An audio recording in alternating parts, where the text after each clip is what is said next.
23 मार्च 1978 को जर्मनी के कोर्ट अस्साफेनबर्ग में एक केस आता है। ये केस होता है एक 24 साल की लड़की एनालिस मिशेल का, जिसकी अब डेथ हो चुकी थी, और आरोपी होते हैं एनालिस के ही parents Joseph Michel and Anna Mitchell, और उनके साथ 2 प्रीस्ट जिन्होंने एनालिस के ऊपर एक्सोर्सिज्म किया था। इन पे यह आरोप होता है कि जब एनालिस को मेडिकल ट्रीटमेंट की जरूरत थी तो उन्होंने एक्सोर्सिज्म से उस परेशानी को सुलझाने की कोशिश की, जिसकी वजह से एनालिस की जान चली गई। ये दुनिया का पहला एक ऐसा केस है जिसने पहली बार साइंस और फेथ को एक कोर्ट के अंदर लाकर खड़ा कर दिया, और दोनों ही साइडों ने ऐसा एविडेंस दिया जिसे झुटलाना बिल्कुल इम्पॉसिबल था। और इसकी वजह से इंसान 2 ग्रुपों में बट गए, जिनमें से एक ग्रुप ने फेथ पे विश्वास किया और एक ने साइंस पे, और दोनों ही में से किसी भी ग्रुप ने दूसरे ग्रुप को एकदम से झुटलाया नहीं, क्योंकि दोनों ही को मालूम था कि सच कहीं बीच में रिलाई करता है। This is the case of Anneliese Michel. Anneliese का जन्म 1952 में हुआ होता है एक स्ट्रिक्ट कैथलिक फैमिली में, और एनालिस के पेरेंट्स होते हैं Joseph Michel and Anna Michel, जो अपने रिलीजन को लेकर के काफी स्ट्रिक्ट होते हैं और उसे स्ट्रिक्टली फॉलो भी किया करते हैं। In a clear words, no funny business with religion. और इनके टोटल 4 किड थे, जिनमें से एनालिस थर्ड वन थी, और ये लोग भी चाहते थे कि उनके बच्चे उनके जैसे रिलीजियस बने, जिसमें किसी भी तरह का कोई गलत बात नहीं है। और उनके बच्चे काफी रिलीजियस थे भी। वो लोग अपने पेरेंट्स के साथ हर संडे मंडे को चर्च जाया करते और कैथोलिसिज्म की बुकें पढ़ा करते।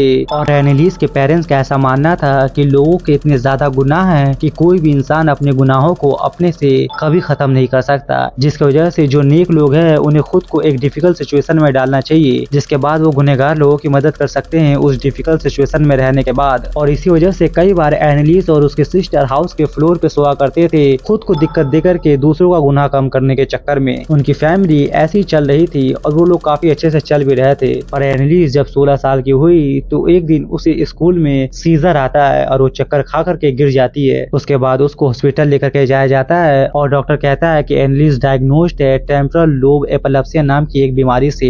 एपिलेप्सी एक ब्रेन डिजीज है जिसके अंदर इंसान के दिमाग का नर्व सेल कई बार इंसान के ब्रेन को रॉन्ग सिग्नल्स भेजता है, जिसकी वजह से सीजर होता है। और अगर किसी इंसान को सीजर होने लगे तो वो इंसान के बिहेवियर को चेंज कर देता है। जिसके बाद एनालिस के पेरेंट्स एनालिस की मेडिकेशन स्टार्ट करते हैं। मेडिकेशन काफी दिनों तक चलती रहती है, पर एनालिस के अंदर किसी भी तरह का कोई भी सुधार नजर नहीं आ रहा था, बल्कि एनालिस ये कहने लगती है कि उसे अब आवाजें सुनाई देती है, और वो आवाजें उससे ये कहती है कि तुम नर्क में जलोगी। वो आवाजें उसे गालियां देती और उसे धमकाती भी, और एनालिस को हेलुसिनेशन भी होने लगता है। धीरे धीरे एनालिस रिलीजियस चीजों से दूर हो जाती है। वो चर्च जाना बंद कर देती है। जब कभी भी उसके पास होली वाटर लेकर के आ जाता तो वो उसे झटका मार के फेंक देती। जब भी उसके सामने होली किताब रखा जाता तो उसे देख करके वो चिल्लाने लगती। और इन सारे सिम्टमों को देखने के बाद एनालिस के पेरेंट्स इस डिसीजन पे पहुंचते हैं कि ये मेडिकेशन का काम नहीं है, बल्कि ये डीमन पोजेशन का काम है। इसी वजह से वो कैथलिक चर्च के बिशप के पास जाते हैं और उनसे परमिशन मांगते हैं एनालिस के ऊपर एक्सोर्सिज्म करने के लिए, पर बिशप ने उस समय मना कर दिया। फिर काफी समय बाद उन्होंने अप्रूव कर दिया और 2 प्रीस्ट को असाइन किया एनालिस के एक्सोर्सिज्म के लिए, priest Alt and priest Arnold. इसके बाद ये दोनों प्रीस्ट एनालिस का एक्सोर्सिज्म स्टार्ट करते हैं ट्रेडिशनल कैथलिक तरीके से। इसके बाद रूम को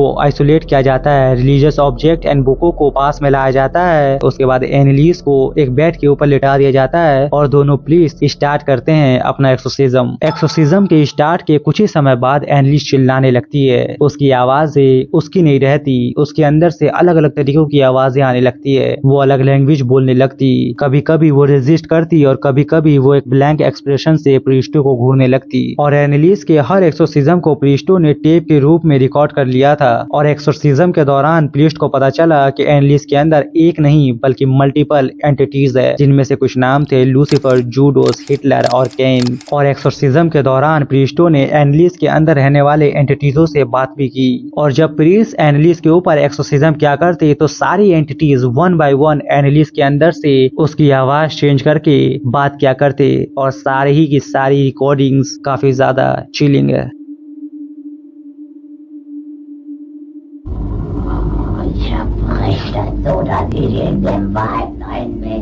Ich trag dir die Rotznase noch so lang, bis es lebt wird. Die saublöde Weib.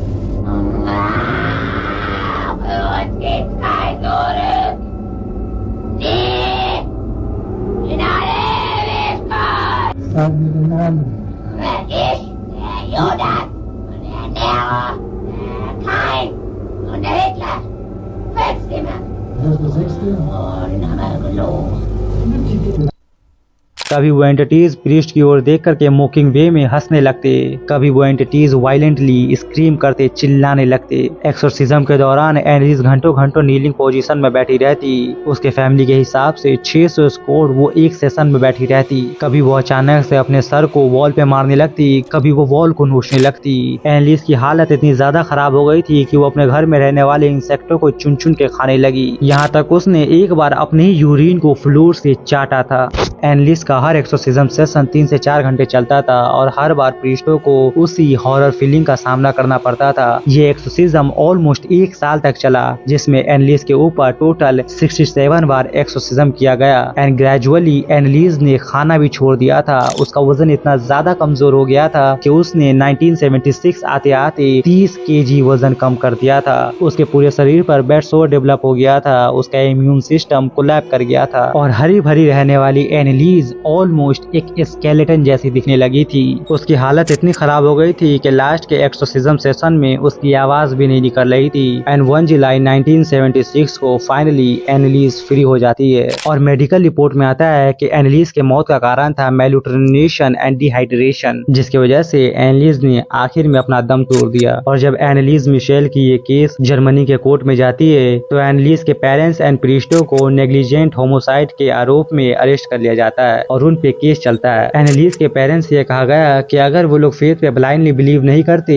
और डॉक्टरों का सहारा लेते तो शायद उनकी बेटी आज जिंदा होती, जिसका एनालिस के पेरेंट्स के पास कोई जवाब नहीं था। फिर बाद में प्रीस्ट ने कोर्ट में वो टेप चलाया जो एनालिस के एक्सोर्सिज्म के दौरान रिकॉर्ड किया गया था। और जब वो टेप कोर्ट में चली और जब एनालिस के बदलते हुए आवाज ने कोर्ट के पूरे माहौल को शांत कर दिया, किसी के पास कोई जवाब नहीं था। इसी वजह से छोटी मोटी सजा देकर के एनालिस के पेरेंट्स को भी छोड़ दिया गया और एनालिस की स्टोरी यहीं पर खत्म हो जाती है। No dramatic cinematic moment. So आज के लिए इतना ही। आई होप आप लोगों को ये वीडियो पसंद आया।